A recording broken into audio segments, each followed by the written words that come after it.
बिस्मिल्लाहिर्रहमानिर्रहीम। उम्मीद है कि आप सब खैरियत से होंगे। आज जो हम टॉपिक पढ़ रहे हैं वो है ऑप्स का एक टॉपिक, ठीक है। ऑप्स का टॉपिक है फिजियोलॉजिकल चेंजेस ऑफ प्रेगनेंसी, ठीक है। यानी प्रेगनेंसी में कौन सी नॉर्मल चेंजेस आती हैं एक प्रेग्नेंट वुमेन में, ठीक है। आपके पास इसमें दो तरह की होती हैं, एक तो सिस्टम से रिलेटेड है, एक सिस्टम के बगैर हैं, ठीक है। जो सिस्टम से रिलेटेड हैं उसमें 6 चेंजेस आती हैं, 6 सिस्टम्स इन्वॉल्व होते हैं, ठीक है। अगर मैं नॉर्मल एक एग्जांपल दूं कि एक प्रेग्नेंट वुमेन है, ठीक है, वो कंप्लेन करती है कि मेरी दिल की धड़कन तेज़ होती है, ठीक है। वो नॉर्मली घरों में मतलब बात होती है कि उनकी दिल की धड़कन तेज़ होती है, यानी सीवीएस इन्वॉल्व है, ठीक है। अच्छा, इसके अलावा वो कहती है कि मुझे तेज़ तेज़ सांस आता है, ठीक है, तेज़ तेज़ मुझे डीप ब्रीथिंग करनी पड़ती है, तो यानी आपको पता होना चाहिए कि रिस्पायरेटरी सिस्टम भी इन्वॉल्व है, ठीक है। उसके बाद आपको पता है कि यूट्रस जो है वो इन कांटेक्ट है, उसकी एनाटॉमी, उसके जो एनाटॉमिकल पोजीशन है वो यूरिनरी सिस्टम के साथ है, तो लाजमी बात है यूरिनरी सिस्टम भी इन्वॉल्व होगा इसमें, ठीक है। अब इसके बाद जो चौथा सिस्टम है वो एलिमेंट्री है, यानी अक्सर औकात वुमेन कंप्लेन करती है कि मुझे नौजिया हो रहा है, वॉमिटिंग हो रही है, हार्ट बर्न हो रहा है, तो लाजमी बात है एलिमेंट्री, आप सोचेंगे कि एलिमेंट्री सिस्टम भी इसमें इन्वॉल्व है, ठीक है। अगला जो सिस्टम है जेनिटल ट्रैक एंड ब्रेस्ट, वो क्यों इन्वॉल्व है, क्योंकि उसी में ही तो जो है ना फीटस ने बड़े होना है, ठीक है, और ब्रेस्ट फॉर द लैक्टेशन, ठीक है। तो इस वजह से ये सिस्टम भी इसमें इन्वॉल्व होता है। और एंडोक्राइन सिस्टम क्यों इन्वॉल्व है, क्योंकि हम लोग के हार्मोन्स यानी एस्ट्रोजन और प्रोजेस्टेरोन बड़े होते हैं, ठीक है। ये तमाम सिस्टम्स इन्वॉल्व होते हैं। इसके अलावा दो चीज़ें और इन्वॉल्व होती हैं, ठीक है, जो कि इस सिस्टम के बगैर होती हैं, ठीक है। कौन सी वो दो चीज़ें हैं? जो दो चीज़ें हैं उसमें आपके पास पहली आती है फ्लूइड वॉल्यूम, ठीक है। यानी आपने देखा होगा कि एक प्रेग्नेंट वुमेन है, ठीक है, उसके जो पाँव होते हैं वो बहुत ज़्यादा स्वेल हुए हुए होते हैं, ठीक है। तो लाजमी बात है स्वेलिंग किस वजह से होती है, फ्लूइड रिटेंशन की वजह से, ठीक है। फ्लूइड की वॉल्यूम बहुत ज़्यादा बढ़ जाती है, जिसकी वजह से प्रेग्नेंट वुमेन का जो वेट है वो 11 से 13 kg बढ़ जाता है, सही। यानी फ्लूइड की वॉल्यूम इंक्रीज हो जाती है, एक ये चेंज आती है। दूसरी जो चेंज है वो है ब्लड में चेंज आती है, ठीक है। ब्लड में जो चेंज आती है उसमें कुछ चीज़ें डिक्रीज होंगी और कुछ चीज़ें इंक्रीज होंगी, ठीक है। जो चीज़ें डिक्रीज होती हैं उसमें आपके पास आता है, एक तो आपके पास सबसे पहले आरबीसी काउंट डिक्रीज होगा, ठीक है, क्योंकि फीटस भी बढ़ रहा है, ठीक है, उसको भी ब्लड की ज़रूरत होती है, तो वो फीटस के पास उसका ब्लड मदर का जा रहा होता है, तो आरबीसी काउंट डिक्रीज होगी, ठीक है, पहली चीज़। दूसरी चीज़ हीमोग्लोबिन कंसंट्रेशन, जब RBC count decrease haemoglobin concentration decrease होगी, और लाजमी बात है कि हीमेटोक्रेट भी डिक्रीज होगा, सही हो गया। इसके बाद आपके पास आता है जो चीज़ें इंक्रीज होती हैं, इंक्रीज होने वाली चीज़ों में सबसे पहली आती है प्लाज्मा वॉल्यूम, ठीक है। जो वॉल्यूम मैंने आपको बताया कि फ्लूइड की रिटेंशन हो रही है, तो लाजमी बात है प्लाज्मा वॉल्यूम इंक्रीज होगी, ठीक है। जो WBC काउंट है, WBC काउंट है वो इंक्रीज होगा, क्यों, क्योंकि इन्फेक्शन का चांस बहुत ज़्यादा होता है, और ESR इंक्रीज होगा, ठीक है। तो ये तमाम चीज़ें डिक्रीज और इंक्रीज होंगी, ठीक है। ये दो चीज़ें उन सिस्टम्स के 6 सिस्टम्स के अलावा ये भी फिजियोलॉजिकल चेंजेस आ रही होती हैं। अब हम पहला सिस्टम एक्सप्लेन मैं आपको करूंगी कि सीवीएस, ठीक है, सीवीएस में क्या क्या चेंजेस आती हैं। सबसे पहले जो है हम लाइन वाइज देखते हैं कि हार्ट रेट, ठीक है। जो प्रेग्नेंट वुमेन होती है वो बोलती है कि मेरी दिल की धड़कन तेज़ है, ठीक है, तो हार्ट रेट इंक्रीज हो रहा होता है, ठीक है। जो स्ट्रोक वॉल्यूम है, ठीक है, स्ट्रोक वॉल्यूम क्या होती है कि जो वॉल्यूम लेफ्ट वेंट्रिकल सिसली के दौरान इजेक्ट आउट करता है ब्लड की, वो जो है आपके पास जो है आपके पास क्या होती है, स्ट्रोक वॉल्यूम होती है, और वो इंक्रीज हो रही होती है, ठीक है। इसके अलावा जो कार्डियक आउटपुट है वो भी इंक्रीज होगा, ठीक है। इसके अलावा जो आपके पास एक चीज़ है जो डिक्रीज होगी, ठीक है। डिक्रीज कौन सी चीज़ होगी, डिक्रीज होगी आपके पास पेरिफेरल रेजिस्टेंस, ठीक है। पेरिफेरल रेजिस्टेंस जो है वो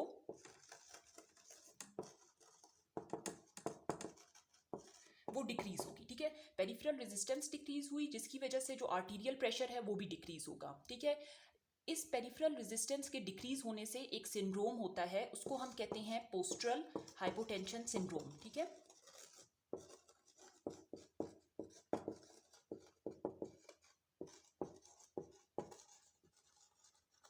पोस्टरल हाइपोटेंशन सिंड्रोम का आपको लाजमी पता होना चाहिए, ये अक्सर पेपर में पूछ लेते हैं इसमें ये होता है कि जो 20 वीक्स गेस्टेशन का जो पीरियड होता है उसमें क्या होता है कि यूट्रस बहुत ज़्यादा इनलार्ज हो जाता है, ठीक है। जब यूट्रस बहुत ज़्यादा इनलार्ज हो जाएगा तो क्या होगा कि जब हम सुपाइन पोजीशन में उस वुमेन को लिटाते हैं, ठीक है, तो यूट्रस जो है वो इंफीरियर वेना केवा को कॉम्प्रेस करता है। इंफीरियर वेना केवा जब कॉम्प्रेस होगी तो हाइपोटेंशन होगा, जिसको हम कहते हैं पोस्टरल हाइपोटेंशन सिंड्रोम, यानी सुपाइन पोजीशन में लेटने से वुमेन का जो ब्लड प्रेशर है वो बहुत ज़्यादा डिक्रीज होगा, हाइपोटेंशन होगा, और उस सिंड्रोम को क्या कहते हैं, पोस्टरल हाइपोटेंशन सिंड्रोम, ठीक है। ये हो गया। उसके बाद हम आते हैं साउंड्स पे, ठीक है। जो S1 और S2 जो नॉर्मल साउंड्स हैं, ठीक है, वो लाउड हो जाएंगी। और S3 कब लाउड होगी, 20 वीक्स गेस्टेशन में S3 लाउड होगी, और S4 बहुत ही रेयर केसेस में लाउड होती है, ठीक है। उसके बाद हम आते हैं मर्मर्स पे। मर्मर में मोस्ट कॉमन जो मर्मर होता है that is the systolic murmur, ठीक है। सिस्टोलिक मर्मर मोस्ट कॉमन 90% लोगों में होता है। इसके अलावा जो ट्रांसिएंट डायस्टोलिक और कंटिन्यूअस जो मर्मर है वो कुछ लोगों में डेवलप होता है, ठीक है। और इसके बाद हम आते हैं ब्लड प्रेशर पे, ठीक है। ये सब चीज़ें मैं CVS की बता रही हूँ कि CVS में क्या क्या हो रहा है, ठीक है। आपने ये चीज़ें लाइन वाइज फिंगर टिप्स पे आपको आनी चाहिए।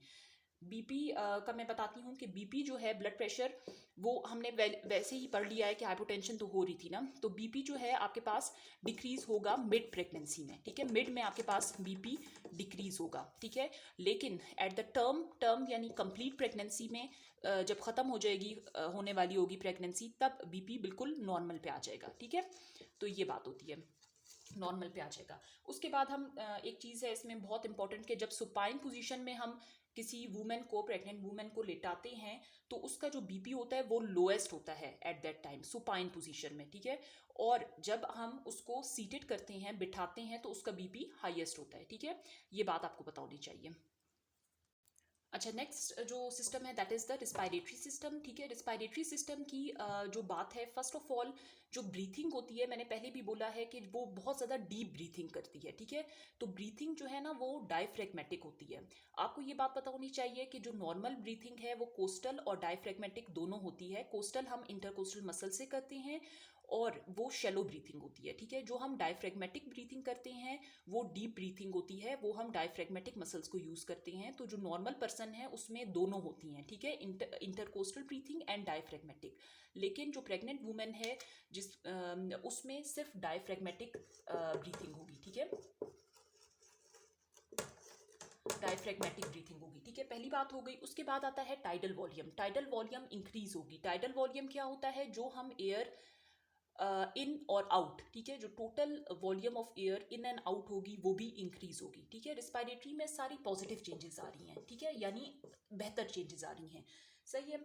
अब इसके अलावा जो कार्बन डाइऑक्साइड है, टाइडल वॉल्यूम इंक्रीज हो गई, ठीक है, tidal volume is equal to increase, ठीक है, ये अच्छी चेंज होती है। इसके अलावा आपके पास क्या है, partial pressure of carbon dioxide, ये डिक्रीज होगा और इसको डिक्रीज होना भी चाहिए, ठीक है।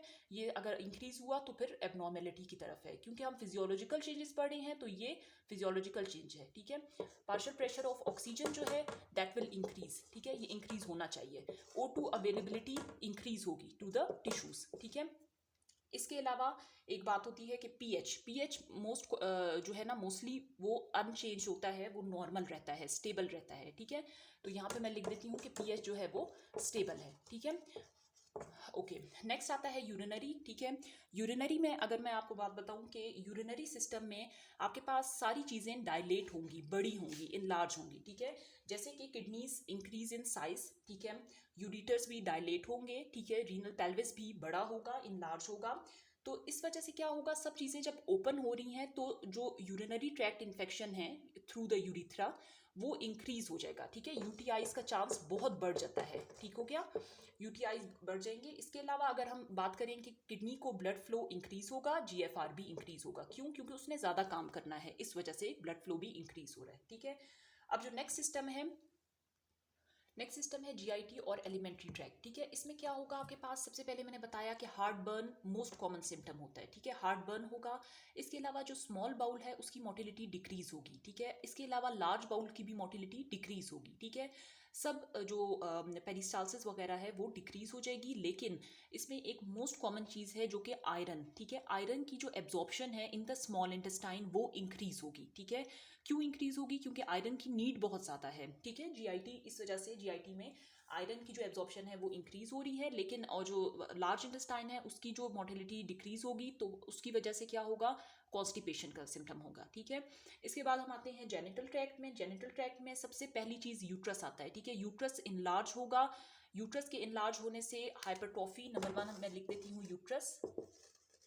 यूट्रस के इनलार्ज कैसे होगा? इसमें hypertrophy and hyperplasia of the uterine muscles होगा, ठीक है। जब इसमें हाइपरट्रॉफी एंड हाइपरप्लेजिया होगा तो ये इनलार्ज हो जाएगा। इसके बाद आपके पास आता है सर्विक्स, ठीक है। नंबर 2 इज द सर्विक्स, ठीक है।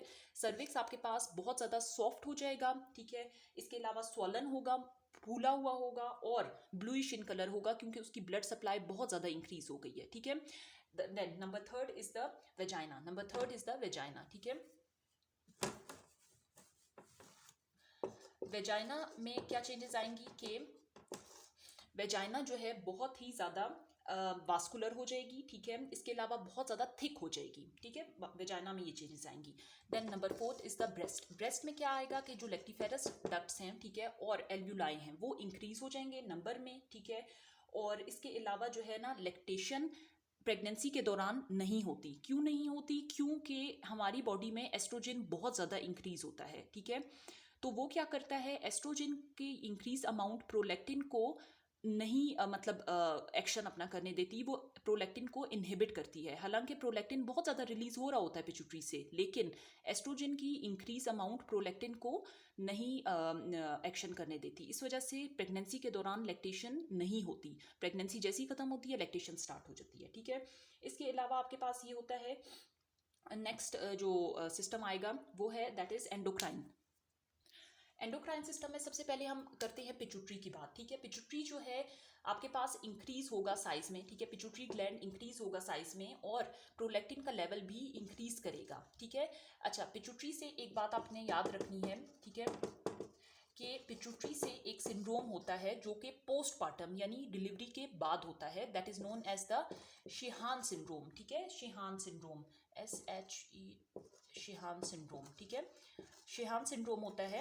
इसमें क्या होता है कि आपके पास due to excessive blood loss during delivery, ठीक है, आपके पास इस्कीमिक नेक्रोसिस हो जाती है पिट्यूटरी की, पिट्यूटरी ग्लैंड की, ठीक है। तो उसको हम शिहान सिंड्रोम कहते हैं। ये बात आपने पिट्यूटरी से याद रखनी है। दूसरा जो ग्लैंड आता है that is the thyroid gland. Thyroid gland में आपके पास थायराइड ग्लैंड भी बड़ा हो जाएगा, इनलार्ज हो जाएगा साइज में, ठीक है। और T3 और T4 भी इंक्रीज होंगे क्योंकि उनकी डिमांड इंक्रीज हो रही है, ठीक है, बॉडी में। इसके अलावा तीसरा जो ग्लैंड है that is the adrenal gland. Adrenal gland normal रहेगा साइज में, ठीक है। एड्रीनल ग्लैंड रिमेन नॉर्मल, ठीक है, वो नॉर्मल रहेगा इसमें साइज में। लेकिन एड्रीनल ग्लैंड क्या करेगा? जो कि आपके पास जो कॉर्टिसोल एंड एल्डोस्टेरोन है वो उनको इंक्रीज करवाएगा, ठीक है। और चौथी बात यह है कि जो इंसुलिन है उसकी रेजिस्टेंस डेवलप हो जाएगी बॉडी में, ठीक है, प्रेगनेंसी के दौरान, जिसकी वजह से हाइपरग्लाइसीमिया होगा, ठीक है। यहाँ तक कोई भी क्वेश्चन हो आपका आप पूछ सकते हैं कमेंट बॉक्स में। और ये टॉपिक हमारा खत्म हो चुका है, ऑप्स का टॉपिक था। Thank you.